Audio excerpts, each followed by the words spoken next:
চাউল তিয়াই থৈ কেনে যাতে গুড় বেকিং পাউডাৰ আৰু হেৰি দিছো কালজিৰা অকণমান দি মানে সেইটো আচলতে আমাৰ কি পিঠা কয় এনেই গাঢ় পিঠা বুলি কয় খাই বহুত টেষ্টি হয় সোৱাদ লাগে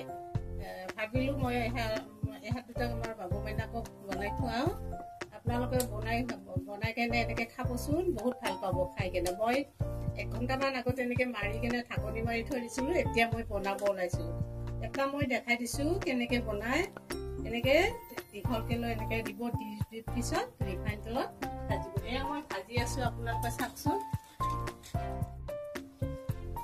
গাখীৰ চাহেদিও খাব পাৰে আপোনালোকে দৈৰেও খাব পাৰে চচেৰেও খাব পাৰে খাই চাব কিমান যে ধুনীয়া সোৱাদ হয় এনেতো আমি লুচি ভাজি এইবিলাকে বেছিকে খাওঁ নহয়নে এনেকে ঘৰুৱা বস্তু খালে ল'ৰা ছোৱালীবিলাকেও বুজি পায় ঘৰুৱা বস্তু কি সেইকাৰণে মই আজি বনাই চালো